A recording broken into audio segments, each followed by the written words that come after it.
Beauty clicks کے معزز ناظرین السلام علیکم۔ ناظرین، برمودا ٹرائی اینگل بحرہ اوقیانوس میں واقع ہے اور اس سے متعلق بہت سی کہانیاں اور قصے آپ نے یقیناً سن رکھے ہوں گے۔ 1945 میں فلوریڈا سے 5 جہاز کہیں غائب ہو گئے، تب یہ ٹرائی اینگل منظر عام پر لائی گئی۔ ان جہازوں کو بہت تلاش کیا گیا مگر کہیں سراغ نہ مل سکا۔ آخر جب ایسے واقعات رونما ہوئے جن میں ہوائی جہاز اور کشتیاں فلوریڈا اور میامی کے سمندر سے گزرتے ہوئے کہیں غائب ہو جاتی تھیں تو ان واقعات کا رخ برمودا ٹرائی اینگل کی طرف موڑا جانے لگا۔ نتیجہ یہ نکلا کہ ایک ایسی مصنوعی اور خود ساختہ تکون وجود میں لائی گئی جو انسان اور انسانیت کے لیے ایک راز رہ سکے، اور جب وقت کی ضرورت ہو تو اس جگہ سے کچھ ظاہر کر کے لوگوں کے اذہان پر قابو پایا جا سکے اور یہ بتایا جا سکے کہ ہمارا نجات دہندہ، دنیا کو بچانے والا اور یہودیوں اور عیسائیوں کا مالک یعنی دجال آ چکا ہے۔ دوستو، آپ حیران ہوں گے کہ میں نے اپنی بات کا رخ یکدم دجال کی طرف کیوں موڑ دیا، لیکن انشاءاللہ تعالی اس کے متعلق واضح دلائل دیے جائیں گے کہ اس تکون یعنی برمودا ٹرائی اینگل میں اور دجال میں کیا مماثلت ہے۔ خواتین و حضرات، بحرہ الکاہل کے شیطانی سمندر یعنی ڈیول سی اور بحرہ اوقیانوس کے برمودا ٹرائی اینگل میں کئی خصوصیت کے اعتبار سے مماثلت پائی جاتی ہے جو یہ سوچنے پر مجبور کرتی ہے کہ ان دونوں میں کوئی ایسا تعلق ضرور ہے جو دنیا کی نظر سے پوشیدہ ہے، اور یہ تعلق لازماً شیطانی ہے، رحمانی یا انسانی نہیں، کیونکہ پہلے جیسے عرض کیا جا چکا ہے کہ یہاں بہت سے حادثات رونما ہو چکے ہیں۔ مثلاً دنیا میں یہی 2 جگہیں ایسی ہیں جہاں قطب نما کام کرنا چھوڑ دیتا ہے۔ دونوں میں کئی ہوائی اور بحری جہاز غائب ہو چکے ہیں، اور انتہائی عجیب اور تعجب خیز بات یہ ہے کہ ان دونوں جگہوں کے درمیان ایسے جہازوں کو سفر کرتے دیکھا گیا ہے جو سالوں پہلے غائب ہو چکے تھے۔ اس کے علاوہ دونوں کے اندر ایسی مقناطیسی کشش یا برقی لہریں بھی موجود ہیں جو بڑے بڑے جہازوں کو توڑ مروڑ کر نکل جاتی ہیں، اور یہی نہیں بلکہ دونوں کے درمیان اڑن تشتریاں بھی اڑتی ہوئی دیکھی گئی ہیں۔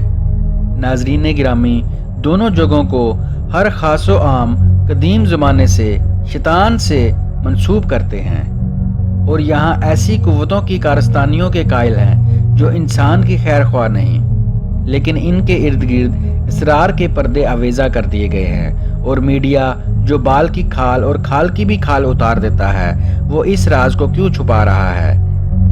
ان باتوں کی حقیقت کس سے پوچھی جائے؟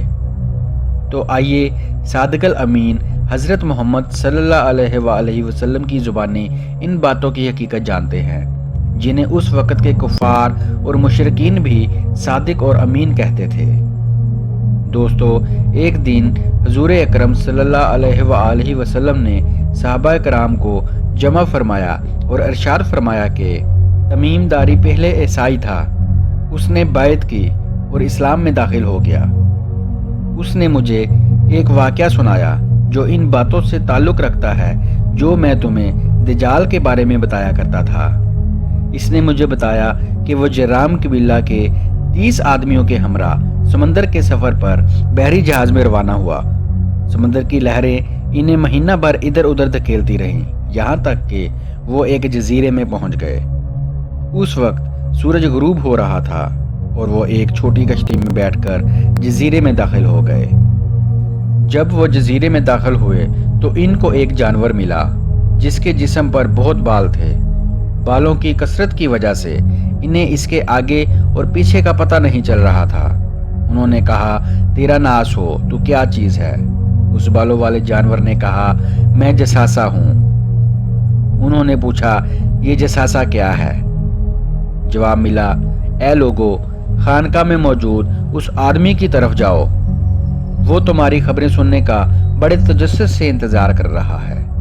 انہیں خوف ہوا کہ کہیں یہ جانور شیطان نہ ہو اور کہیں کوئی نقصان نہ پہنچا دے۔ پھر ہم تیزی سے چلتے ہوئے خانقاہ میں داخل ہو گئے۔ وہاں ہم نے بھاری بھرکم قد کاٹ کا ایک آدمی دیکھا جس کے گھٹنوں سے ٹخنوں تک ایک لوہے کی زنجیر بندھی ہوئی تھی، اور اس کے ہاتھ